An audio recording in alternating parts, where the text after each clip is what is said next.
Hey, what's going on, fellas? I've spent the last few months studying history with a focus on how thought developed. So, this series will cover the story. Let's get into it. To start, there are 6 to 7 eras in human history. So, there's the Stone Age, the Bronze Age, and the Iron Age, then followed up by Antiquity, then the Medieval Times, then the Early Modern Era with the Scientific Revolution, and the modern era with industrialization. We are now entering an advanced era with AI. So, what do you need to know about the Stone Age? When we look as far back as we can in history, history begins when we started writing things down. But prehistoric humans were very far from primitive. For hundreds of thousands of years, we already had language, clothing, shelters, tools, art, fire, cooking, and a social life. This vast 3 million year period is known as the Stone Age, and it overlaps with the Ice Age world of the Pleistocene. After we started walking upright, our hands were free to use wood, bones, and stone to cut and hunt. Over time, our brains tripled in size. This enabled social cooperation and language. We survived in small groups, mostly by gathering food. Around 300,000 years ago, Homo sapiens emerged with better speech and control of fire. Fire meant warmth, cooking, protection from predators, social bonding, and better tools. Homo means human, and sapien means wise. 50,000 years ago, we spread across the world and began producing art, such as music instruments, cave paintings, jewelry, and symbolic objects. These suggest sharing ideas effectively, making it possible for much larger groups to cooperate.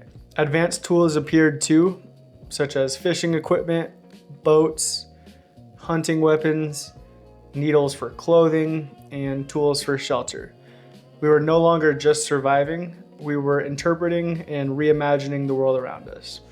For most of our history, we lived alongside other human species, such as Denisovans and Neanderthals.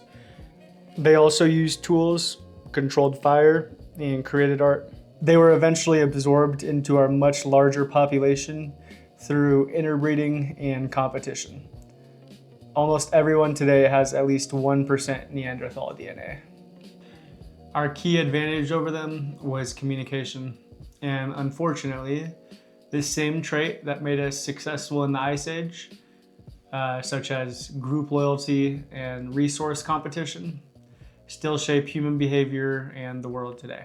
The last Ice Age ended around 12,000 years ago, and by then we were, basically biologically identical to us today. Yet we had spent thousands of years surviving the harsh Ice Age world.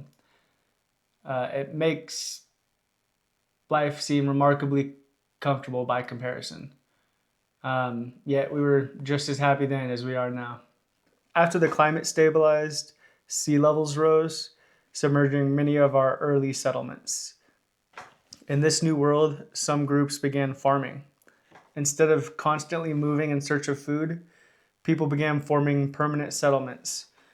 Most people became farmers, but food surpluses allowed others to specialize, such as rulers, builders, and warriors. Farming also brought hierarchy and labor that we didn't have before.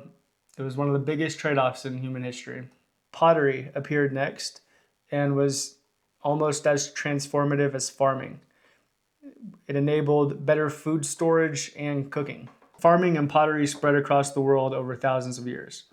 Communities grew to upwards of 10,000 people. Mud monuments were built. Religions emerged, and trade networks connected distant communities. However, these were still not full civilizations. Without scale, there was no organized government or writing. But finally, around 3500 BCE, we discovered the wheel beer, and the biggest breakthrough since stone. If you combine copper and tin in a fire, it creates bronze. It's much harder and more versatile than anything else before it. But these metals are found in different regions. So trade expanded dramatically, and with that came writing, and with writing came history. And yeah, there you have it. That's everything you need to know about the Stone Age. If you liked the video or learned anything, please drop a like or a comment. And stick around. This channel, we're going to go deep. This next video is going to be combining the Bronze and Iron Age, which is the first half of our history. It's the first 2,500 years of our 5,000-year history. So keep an eye out for that. It's going to be just as good. Yeah, thanks for watching, guys. Later.